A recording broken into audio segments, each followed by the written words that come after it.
Comment ಮಾಡ್ತಾರೆ ಅಂದ್ರೆ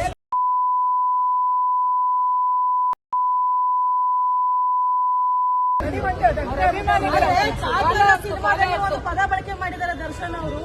ಗಂಡಾದನು ಬೆವ್ ಸುರಿಸಬೇಕು ಜಲ್ ಸುರಿಸಬಾರ್ದು ಅಂತ. ಅದನ್ನ ರಿಯಲ್ ಲೈಫ್ ಅಲ್ಲಿ ಬದುಕಿ ನೀವು ಅವಾಗ ಮಾದರಿ ನಾಯಕ ಆಗ್ತೀರಾ ಅಂತ ಹೇಳ್ತೀವಿ.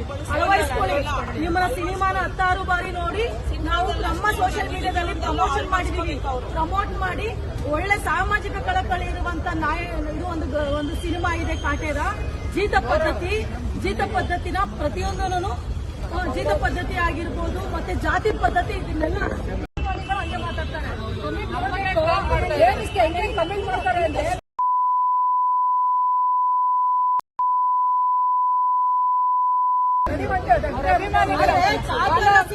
ಒಂದು ಪದ ಬಳಕೆ ಮಾಡಿದ್ದಾರೆ ದರ್ಶನ್ ಅವರು.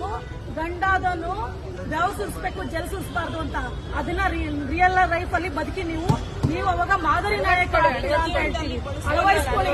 ನಿಮ್ಮ ಸಿನಿಮಾನ 16 ಬಾರಿ ನೋಡಿ ನಾವು ನಮ್ಮ ಸೋಷಿಯಲ್ ಮೀಡಿಯಾದಲ್ಲಿ ಪ್ರಮೋಟ್ ಮಾಡಿ ಒಳ್ಳೆ ಸಾಮಾಜಿಕ ಕಳಕಳಿ ಇರುವಂತ ಇದು ಒಂದು ಸಿನಿಮಾ ಇದೆ ಕಾಟೇರ. ಜೀತ ಪದ್ಧತಿನ ಪ್ರತಿಯೊಂದನ್ನು ಜೀತ ಪದ್ಧತಿ ಆಗಿರ್ಬೋದು ಮತ್ತೆ ಜಾತಿ ಪದ್ಧತಿ ಇದನ್ನೆಲ್ಲ